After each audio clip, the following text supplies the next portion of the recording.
Hey everyone, this is Chris. And this is Steve. And you're listening to One Cross Radio, or watching. And It'd be weird if they were watching and not listening, though. Yeah, that's true. You just had it on mute, seeing if we sunk up with anything. Just like to look at us. Yeah. We are something to look at. Those beards. Yeah, I know, man. The glare off Steve's head. I so badly want some time for us to go to like a Comic-Con where half the day you will be Professor X. And then you'll stand up and just be Lex Luthor. No, and then just be Captain Picard. Oh, well, I wouldn't have to change if I went from Lex Luthor to Professor X. I just have to get out of the wheelchair. You just wear a shirt on. You're so easy to derail on this. I know, seriously. Make it so number one. You're listening to One Cross. Oh, dang it! I did that. We'll fix it in post. Yeah, we'll fix it. So today we're talking about. Today we are talking about the X-Men movies versus the Spider-Man movies. The first trilogy of each. Specifically, the first trilogy. Because I listened to Mike and Chris talking about the X-Men movies, and I was like, those guys agree on everything, and I disagree on a lot of what they're saying. And they were down on Spider-Man. Oh, and specifically because Chris said, "Fight me, Steve!" And so I'm here to fight him. Every once in a while, I'll just throw something in and just be like, I wonder if they're listening. In this case, I got a text from Steve like a week later being like, hold up. Well, that made my day, though. When you sent that, I was laughing so hard. So we're going to fight about the trilogies. Yes. And I think important to note is that you're a much bigger X-Men fan. You like Spider-Man. I do. But you're a much bigger X-Men fan. In certain ways, yeah. And I'm a much bigger Spider-Man fan than X-Men. I like the X-Men, and I like the movies. I think the Spider-Man movies are better. It's weird. Like, if you actually ask me, like, who are you a bigger fan of, I'm not 100% sure.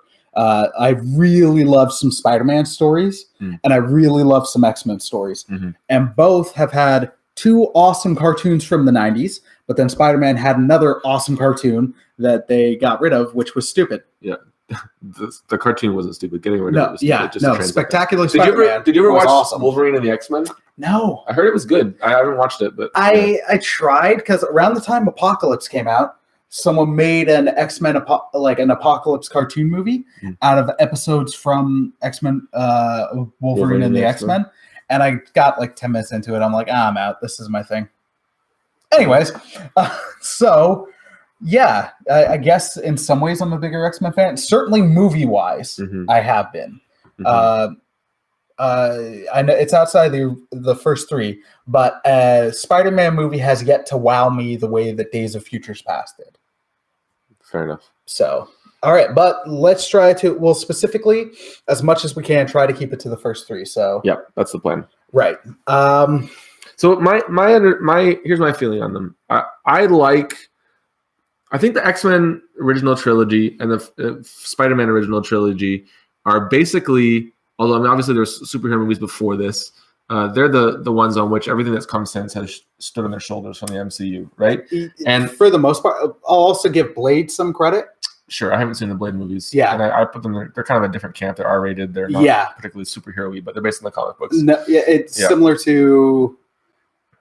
Yeah, no, I'll leave it at that. Yeah, like the Dolph Lundgren Punisher movie. No, it's more based on the comics than that. Yeah, I haven't seen that one either. I'd say closer to like the Tim Burton and Schumacher Batman. Sure, and obviously those are foundational as well. Yeah, and unsung ninja credit goes to Ninja Turtles. The first one was amazing, and I think did help comic book movies. But the second one had Vanilla Ice in it, and that amazing song.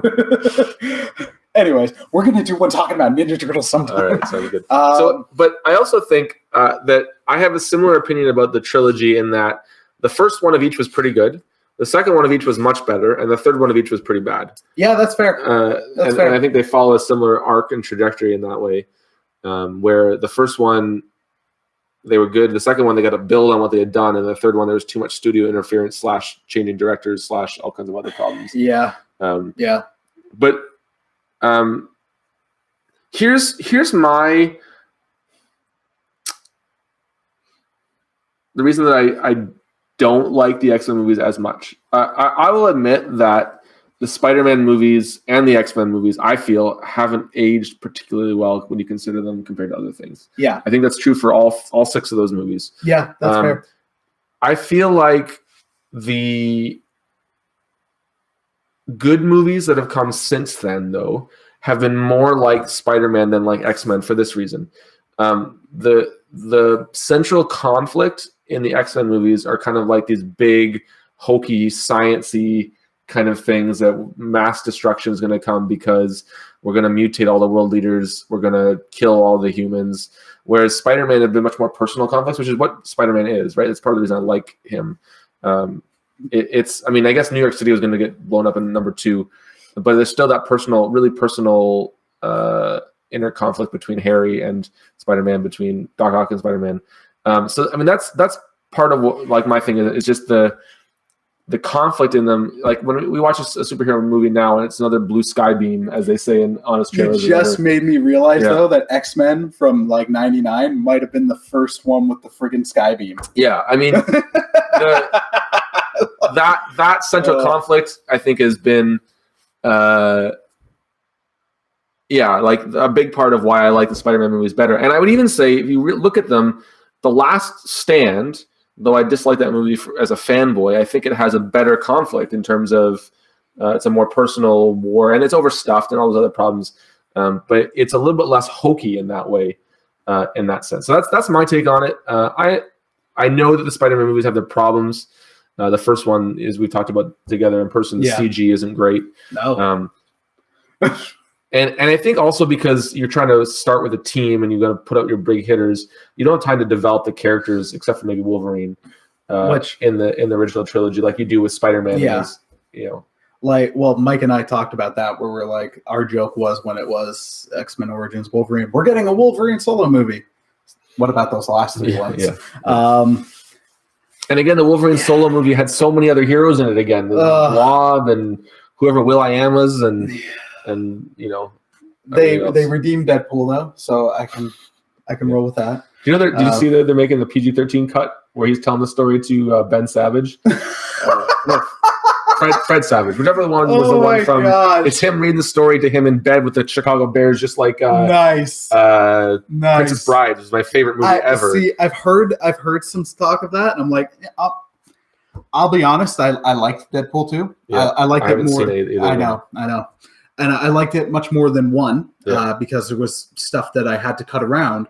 One to watch. Deadpool not the case. So this is going to limited release in movie theaters. Yeah, and it has extra footage that wasn't in the other ones, and it's cutting out a lot of the more stuff. Anyway, this is way off topic. Yeah, sorry, but because that's how we do. Yeah. Tell me why you like X-Men better. Give me a brief synopsis. So, the X-Men movie, the first one, X-Men movie, the first one. That's its title. Sorry, X-Men movie, the first one, not First Class. There's some really good stuff there. I like the cast as much as it gets misused. So for me, for a number of things, where I enjoy it more than Spider-Man and other movies is like a big part of the problem I have with the first 3 Spider-Man movies is I don't like a lot that's there. Where in terms of cast, in terms of writing, in terms of that, where it's like I have difficulties finding positives because I'm just overwhelmed by like I don't like the characterization, I don't like the acting, I don't like blah blah blah blah blah. Whereas with X-Men, it's like, all right, we got Hugh Jackman as Wolverine, which was friggin' spot on. Mm-hmm. The rest of the cast, misused as they might have been, of the X-Men outside of Halle Berry, I found good. The play between Jean and Logan, though it got overblown for some reason, that seemed to be like a huge focus point in the movies, was still good. Professor X was a great character. Magneto was a well-developed villain. Sabretooth being silent is what it is. It's because of who they cast. And Toad being weird, and the stupid lightning with Toad line was dumb. But there's still stuff that I could go for more out of that movie than I could out of Spider-Man. Yeah. While you're saying with Spider-Man, it's like, it's got the more personal conflict. But I find X-Men, like, I'm not sure if their big conflict is the big Skybeam thing. Like, as much as, like, that's the final thing, like, the conflict is throughout the whole story, like, these people are marginalized and treated terribly. So the writing underserved that story because it's like, all right, because it's a film, we need a big third act. We need them to fight each other because one guy's trying to turn everybody mutants, and we know it turns them into the see-through, like, blob, friggin' seaweed fish thing that disintegrates. Like, it's got its flaws. It hasn't aged as well, although it didn't use CGI as much as Spider-Man needed to. Mm-hmm. So with Spider-Man, for me, the CGI is painful almost. Like, you can clearly see what is a decent-looking CGI Spider-Man and Tobey Maguire in my opinion, an awful-looking real-life suit. Like, the transition is not seamless. So, and that's a credit I give to Spider-Man 2, where it's like the transitions were much more seamless. The CGI had improved. Yeah, for sure. It still hasn't aged well, but it's aged better. Neither of them compare to Jurassic Park that came out like 7 years prior and looks terrific today. The original Jurassic Park? Yeah. Only came out 7 years before that? It came out in 93. And it still holds up today. Okay. Like, the technology in the film, no, but the CGI, yes. That's some of it. Like, for me, just because there's so much that I don't like. Yeah. Whereas with the first, with X-Men, even though I can make fun of it because, yes, it's a Wolverine solo movie. It really focuses on him because he's the cash cow. Yeah. There's still some good and strong stuff. Sure. To give credit where it's due, J.K. Simmons is amazing. That casting was incredible. Willem Dafoe does an amazing job. He does. I hate his outfit, but I think the Goblin. I don't know how you do that on screen. No, I know that's. I gotta give him credit. It's just both times we've got the Goblin on live action, it's been awful. One looked like a rejects outfit from the Power Rangers movie, and then the other one, I don't know what that was. I don't know what it was either. I think Harry in the third one kind of looked kind of cool, but it wasn't really a goblin outfit. No. None of the, I will say though, the X-Men movie out of the first three, and I think you alluded it to as well for Spider-Man, is number 2. The best one of each. Yeah, for sure. Hands down. Which one do you like least of the third ones? The third ones? Probably Spider-Man 3. Yeah, me too. Because even though I hate X-Men 3, and this is where when you said you're more of a X-Men fan than a Spider-Man fan, I'm hesitant because I love the Venom story. Well, you're more of a Venom fan than a Spider-Man fan. I'm a big Spider-Man fan. I'm also a big Venom fan, and I'm a big fan of those. Like, they're linked, which is why I had so much issues with the Venom movie. As much as there was times I enjoyed it, it's still not a good movie. It's much better than Spider-Man 3, though. The new Venom movie? Yes, yeah, substantially better. It's making money. It is. Making some bank. It actually reminds me of, like, I read some comparisons to, like, it's like a early 2000s comic book movie. I'm like, actually, yes. Yes, it is. Yes, that is because Sony hasn't figured out how to get beyond that. But. Apt analysis. Yeah. But yeah, it's that. Like, that is a huge reason why I hate Spider-Man 3. The misuse of Venom, the misuse of Eddie Brock, the misuse of the symbiote. Like, those, you and I have been talking about this for years. That story could have been at least a 2-movie deal. Yeah, it should have been. Because that's a huge story. That's a big part of Peter Parker. Like, that character became, like, for a while, was his known villain. Like, especially while Green Goblin was on his break. Because he had been dead. Well, and there've been another Green Goblin, and there've been Hobgoblin, and then there've been Demon Goblin, and another Hobgoblin. None were like Norman. Yeah. So my absolute favorite Spider-Man villain, though, is Harry Osborn as a Green Goblin.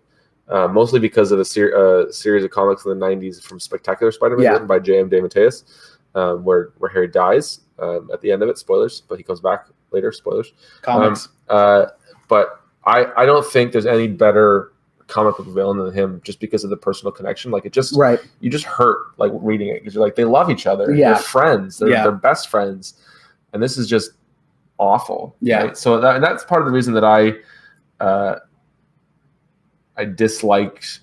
Well, I was so excited after Spider-Man 2 when you see that he gets that part where he breaks the mirror and he goes in there, and then it just turned into nothing. And I've said before, and I'm saying again.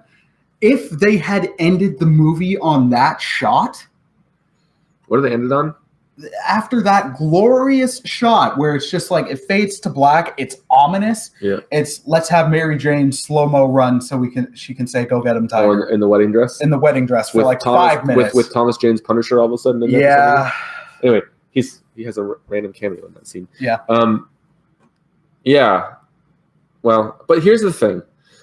Spider-Man at its heart is not a dark comic, right? I know. Spider-Man at its heart is a story of Peter Parker trying to get through life, and most of that's a love story. Yep. So, I mean, I think tonally is not, although, you know, Spider-Man and Mary Jane's story isn't the coolest part of the story, it is what Spider-Man's story should be about, right? So, I mean, I've talked to a lot of Spider-Man fans. I'm a part of like a community online that talks about Spider-Man a lot and listens to podcasts. And when I bring up the fact that Spider-Man 2 hasn't aged well, I get so much backlash because they're like, this is the quintessential Spider-Man movie. It's everything that it should be.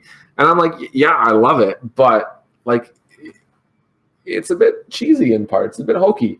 So, I mean, there's just... I should just cut it there. There's just... that I think... For people who are real hardcore Spider-Man fans, what they're looking for in a Spider-Man story is that personal connection with the villain. Yeah. That this is messing up my life as Peter Parker. The love story in it. I mean, like Spider-Man's the coolest, but I mean he's Archie with superheroes, supervillains, right? Like it really is. It's a romance comic. Yeah. And while I agree that Spider-Man is not a dark character. That's why I wouldn't want everything to be Dark Spider-Man, because that's not the character. Mm-hmm. The character does have a lot of moments of darkness and sorrow and tragedy.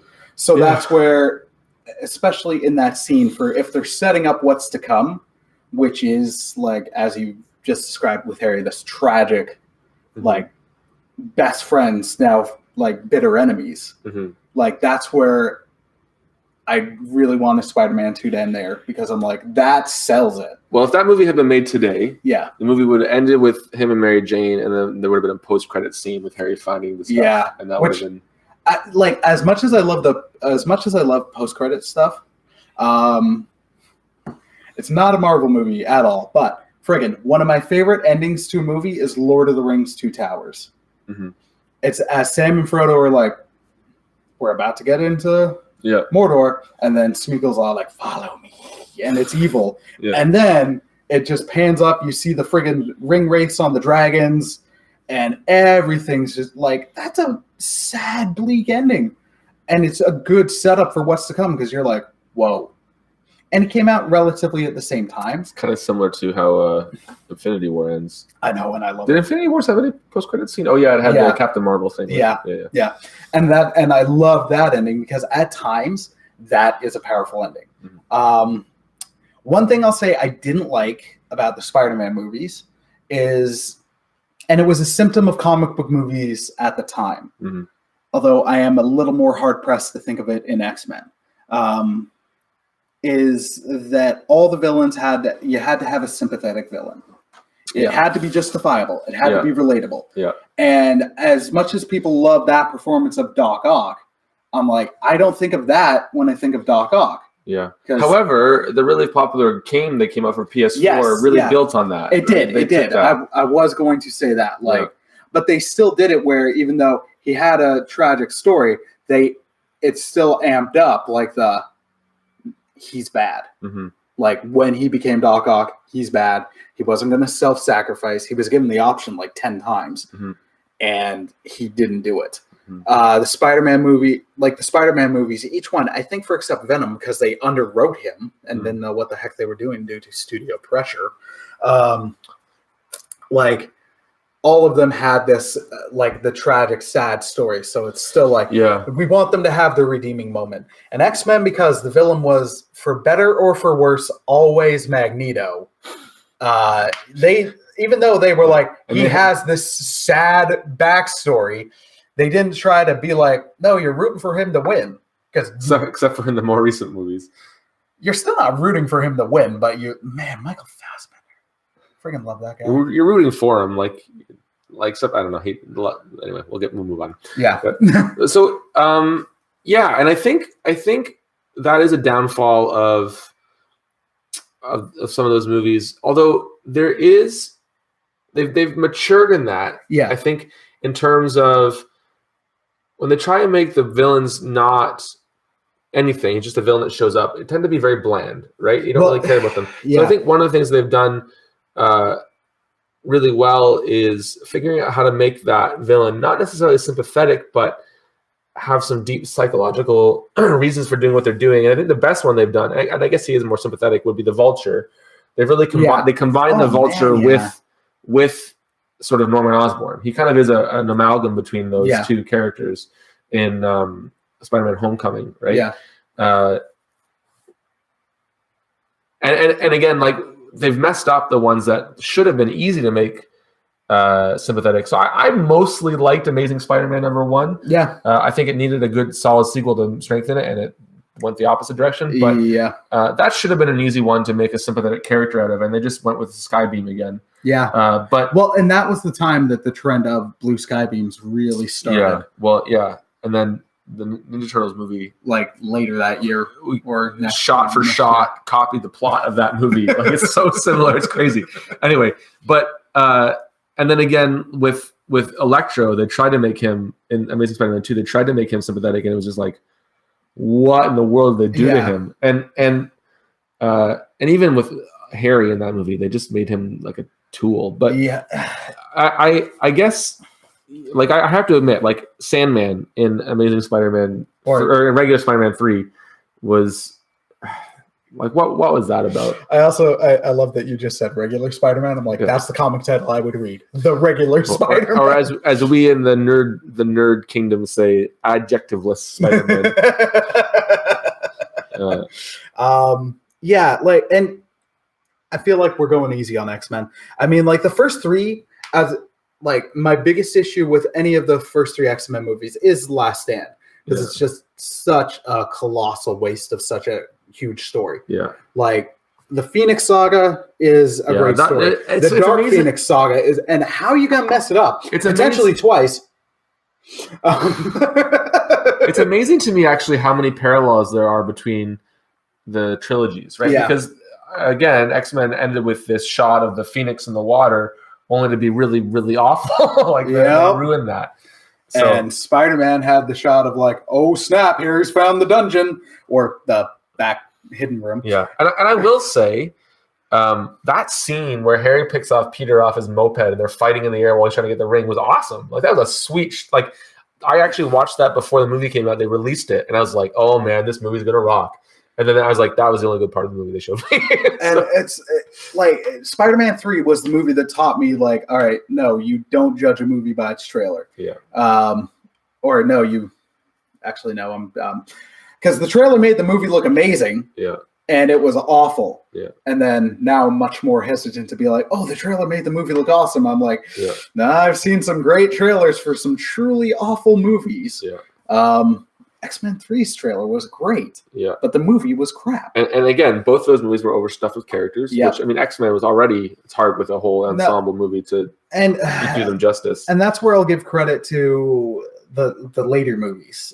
They've started to figure out, like, First Class was a great X-Men ensemble film, even though it did have its flaws where it was rushed. And so is Days of Future Past was really great. They've figured out the Wolverine problem. But they didn't figure out the overstuffing, because they're still saying, these are our cash cow actors. We have to shoehorn them in somehow. I know. Which is why Fassbender and J-Law were in. There's no reason for them to be in Apocalypse, and everybody else was underserved. See, now I will always argue for Fassbender, because I am just a Fassbender fanboy. Yeah, I love his. He did not need to be in that movie. I love his take on Magneto. I love what they've done. I love his performance. Jennifer Lawrence, I'm like, why is she still here? The only X-Men movie I really dug her in was First Class. Although I'll give her credit, her performance in Days of Future Past was still really good. Yeah. But I don't get the whole, like, she's like, Mystique is an interesting character in and of herself. She's not second fiddle to Magneto. She's not. She never has been. She's always been her own person. Exactly. Yeah. So, and that's a problem that started in the first trilogy, where it was like, well, who's the villain? We'll go with Magneto. And we just need a hot, sexy, naked blue girl to be alongside of her. Yeah. Like, Yeah. I mean, why is she naked with scales? That's not who she's ever been. No, she's always worn like a white thing. Yeah. Yeah.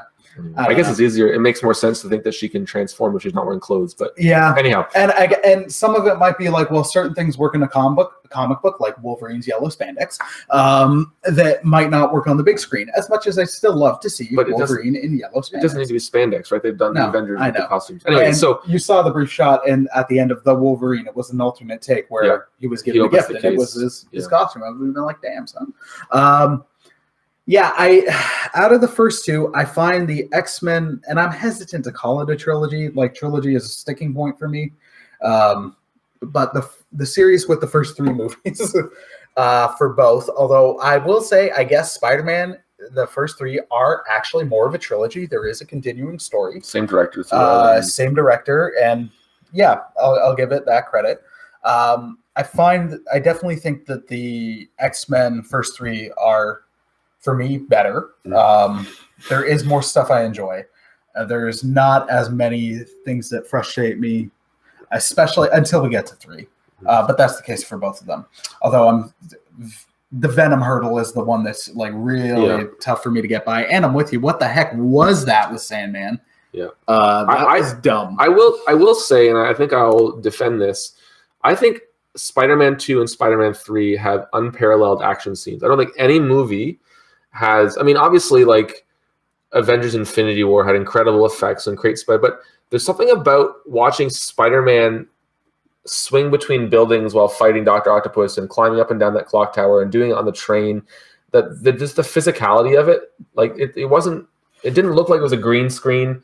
Yeah. The scene with Spider-Man fighting Harry in the sky trying to get his ring back, the stuff with Sandman, like there's a lot in that movie that didn't look very good, but you know what? It was cool stuff, and I don't think anything's done as good of a job in that, like including any of the Spider-Man movies since. I love those action scenes. You know what? I'll somewhat agree. Okay.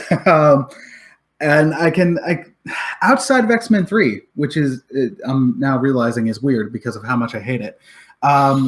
The action in the X-Men, the first two X-Men movies, was all right at best. Yeah, like it wasn't terrible, but the battles were nothing really memorable.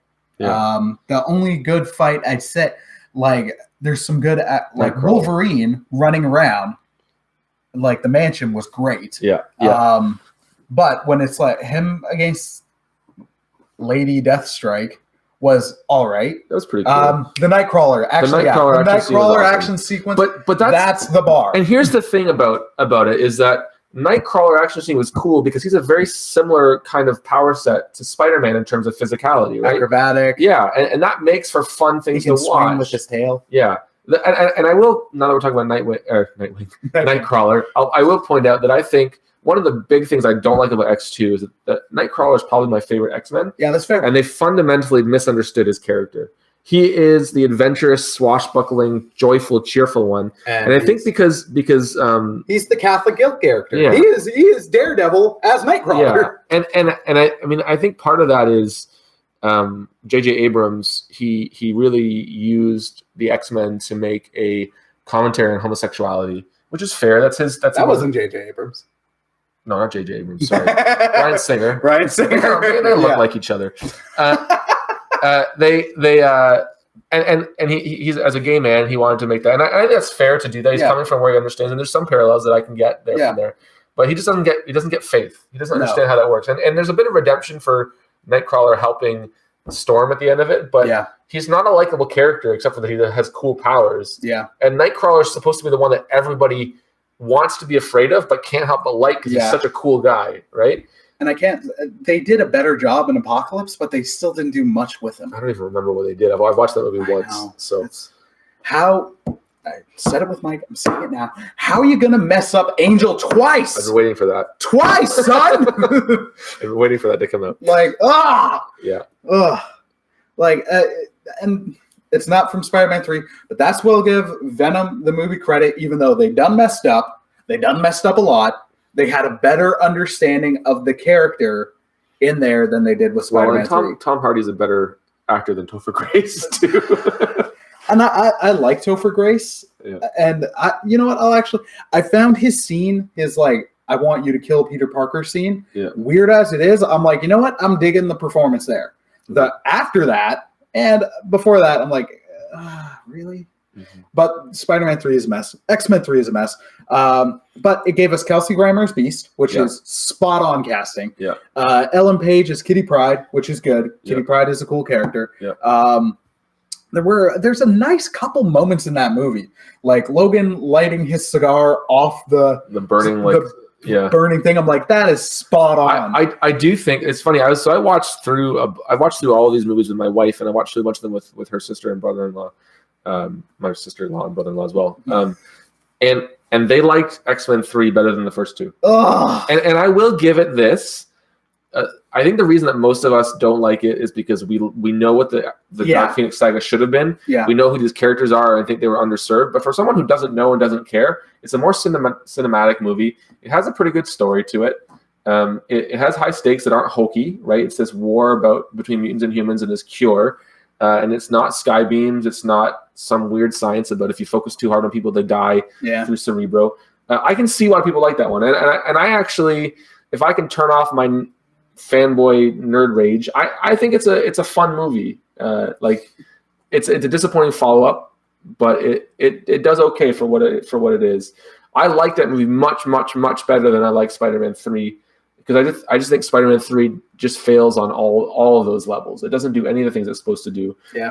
It doesn't even address the fact that Spider-Man hit Mary Jane in it. Like they just kind of, come together at the end. Like it's just back we referenced on his trailers earlier, but how it should have ended for Spider-Man 3. You punched me earlier. You punched me in the face earlier. Yeah. And it's just awkward silence. You should watch that trailer. It's funny. Oh, it's so funny. That and the Romeo and Juliet, Old Yeller, Donnie Darko. That one where the crossover, that and the other one where it's the crossover between Terminator and Back to the Future, which is the crossover I never knew I wanted until I saw that. I forgot about that. Those are the two best of the how it should have ended. Yeah. Yeah. So I think that about does it. Yeah. Yeah. Undecided, but my opinion has been heard and we fought and the challenge has been met. Yeah. Yeah. So we should do this about some of the other movies later. We're definitely doing one about Ninja Turtles because Ninja Turtles. The first one is very fun to talk about, and then it gets less fun. I like the second one. I do too, but it's not as good. Yeah, the third one's not even worth it, and the next two are like, what the heck happened? Although there was that CG one, TMNT, that is a sequel to the first three that I actually dig a lot. Yeah. All right. Well, thank you. Teasers for next time. Teasers for next time.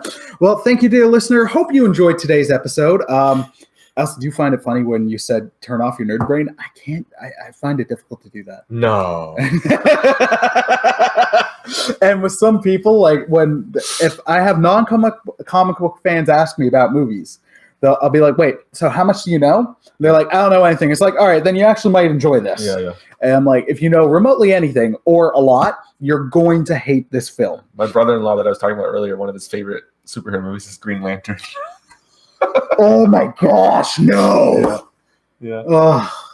They make fun of him for that a lot. Could have been worse. He could have said X-Men 3, Spider-Man 3, or Batman and Robin, but, Nobody likes Batman and Robin. No. The best Batman movie? Batman 66 movie. That's hands down the best interpretation of Batman. Batman Begins. See you guys. Fight me. All right. Dear listener, thanks for listening. Hope you enjoyed, and God bless. Take care.